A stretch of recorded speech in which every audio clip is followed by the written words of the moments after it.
Hey everyone, and welcome back to History and Stories. Today we're diving deep into a period often shrouded in shadow and misconception, the Middle Ages. Now, when most people think about the Middle Ages, they might conjure images of brave knights, fair maidens, and magnificent castles. And while those elements certainly existed, the reality of this era, like all periods of human history, was far more complex, far more human, and dare I say, far more terrifying. We're going to peel back the layers of time and expose 5 dark secrets of the Middle Ages that they don't often put in the textbooks. These are the stories that will make you question everything you thought you knew about this era. They'll make you glad you live now, and not then. If you're ready to embark on this journey through the annals of history, make sure you hit that subscribe button and ring the notification bell so you don't miss any of our upcoming deep dives. And while you're at it, slap a like on this video and leave a comment down below. Tell us what you think is the most unsettling fact about the Middle Ages. Your insights help keep this channel going. Now let's begin our descent into the Dark Ages. Imagine, if you will, a world on the brink. The year is 1346 and a shadow has fallen across Europe. It arrives not on horseback but on the backs of fleas, carried by rats on merchant ships. This is the Black Death, a grotesque manifestation of the bubonic plague. It left unimaginable suffering in its wake, grotesque black boils, fevered delirium, and agonizing death within days. Entire villages became ghost towns, the air hung heavy with decay. Mass graves became commonplace. The Black Death was a social, economic, and psychological earthquake. It shattered the established order, wiping out 1/3 to 1/2 of Europe's population. Imagine the sheer terror, the utter helplessness. But from the ashes rose a new world. The old social order began to crumble. Labor shortages empowered the peasant class. The Black Death became a catalyst for change. It forced people to confront their mortality. The echoes of this pandemic still resonate today. The medieval world was a world obsessed with sin and salvation. The church, the dominant force of the time, held sway over not just the spiritual realm but also the political and social spheres. To question the church was to question God himself, and such heresy was not tolerated. This brings us to the dark chapter of the Inquisition. Established in the 12th century, the Inquisition was the church's tool for combating heresy, a catch-all term that could encompass anything from questioning church doctrine to practicing folk magic. Think of it as the thought police of its day, rooting out any belief or practice deemed contrary to the official dogma. The methods employed by the inquisitors were nothing short of barbaric. Suspects, often accused based on flimsy evidence or the whispers of neighbors with grudges, were subjected to horrific torture. The rack, the thumbscrews, the strappado, these were not mere words but instruments of agonizing pain designed to extract confessions. Imagine the chilling terror of being dragged before the inquisitor, the weight of suspicion hanging heavy in the air. The mere accusation of heresy could shatter your life, alienate you from your community, and leave you at the mercy of the church's brutal justice. The fear of the Inquisition permeated every level of society. It created an atmosphere of suspicion and distrust, where neighbors informed on each other, and even the slightest deviation from religious norms could have deadly consequences. The very notion of free thought was stifled under the oppressive weight of religious orthodoxy.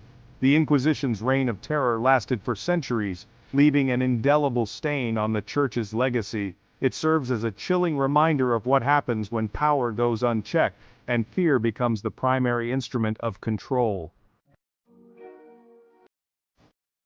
Chapter 3. The Witch's Pyre, Fear and Superstition. As we delve deeper into the darkness of the Middle Ages, we encounter a phenomenon fueled by fear, ignorance, and superstition. The witch hunts. Imagine a world where shadows whispered secrets, where misfortune was seen as a curse, and where the unseen hand of evil was blamed for every crop failure, illness, or unexpected death. In this world, the witch became the scapegoat, the embodiment of all that was feared and unexplained. Typically, women on the fringes of society, the healers, the midwives, the independent thinkers, were targeted, accused of consorting with the devil and wielding malevolent powers.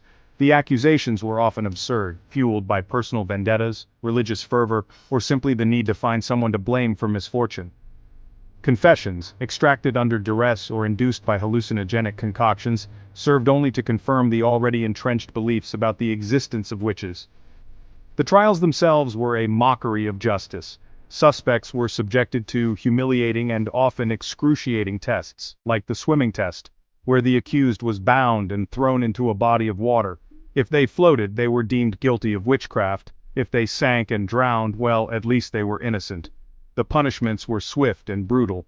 Those found guilty of witchcraft were often burned at the stake, their agonizing deaths serving as a spectacle for the community, a grim warning to any who dared to challenge the prevailing order. The witch hunts, a dark chapter in human history, stand as a chilling testament to the dangers of mass hysteria, unchecked superstition, and the persecution of the vulnerable. Chapter 4. The Crusades' Holy Wars, Unholy Acts. The Crusades, a series of religious wars waged between the 11th and 13th centuries, are often romanticized as valiant attempts to reclaim the Holy Land from Muslim rule. But behind the veneer of religious zeal lies a far more complex and often brutal reality. Imagine thousands upon thousands of people, whipped into a religious frenzy by the fiery pronouncements of Pope Urban II, who promised forgiveness of sins and eternal salvation for those who took up arms to liberate Jerusalem. This was a potent cocktail, blending faith, fervor, and the promise of both earthly and heavenly rewards. Fueled by this potent mix, Crusader armies marched east, leaving a trail of destruction in their wake. The capture of Jerusalem in 1099 was a bloodbath, with the Crusaders massacring thousands of Muslim and Jewish inhabitants of the city. The streets, we are told, ran red with blood.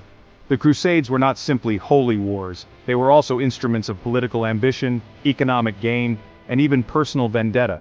European rulers saw an opportunity to expand their influence.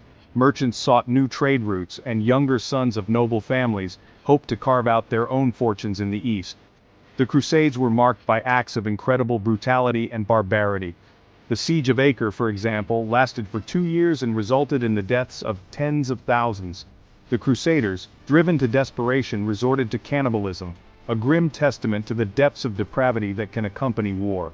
While the Crusades ultimately failed to achieve their primary objective of holding on to the Holy Land, they had a profound impact on the course of history. They reshaped the political landscape of the Middle East, sparked cultural exchange, and fueled trade between East and West. But they also left behind a legacy of religious intolerance, violence, and bloodshed that continues to resonate today. Chapter 5. Life in Chains, the Feudal System. When we think of the Middle Ages, we often conjure images of majestic castles, chivalrous knights, and elegant ladies. But for the vast majority of people living in this era, life was anything but glamorous. This was the age of feudalism, a rigid social hierarchy that dictated every aspect of life from cradle to grave. At the bottom of this hierarchy toiled the peasants, the backbone of medieval society. These were the farmers, the laborers, the men and women who worked the land, providing the food and resources that sustained the entire system. Their lives were ones of relentless toil, subject to the whims of nature and the demands of their lords. Imagine waking before dawn, your back already aching from yesterday's labor. You work the land, your calloused hands gripping crude tools, tilling the soil, planting, weeding, harvesting. The work is backbreaking, the hours long, the rewards meager. You live in a simple hut, cold in the winter, stifling in the summer. Your diet is monotonous, your clothing rough-spun. You are constantly at the mercy of the elements, praying for a good harvest, dreading the arrival of disease or famine. You are bound to the land, owing allegiance and labor to your lord, the local nobleman who controls your fate. You pay him taxes in the form of crops and labor, and in return, he offers you protection from bandits and invaders. But this protection comes at a price paid in sweat, toil, and often despair. Your life is one of limited choices, few opportunities, and constant struggle. You are trapped in a system that offers little hope for advancement, where your station in life is determined at birth, and the only escape is through death. Feudalism, for all its romanticized notions of chivalry and honor, was a system built on the backs of the poor and the powerless. It was a system that perpetuated inequality, stifled innovation, and condemned generations to lives of hardship and servitude.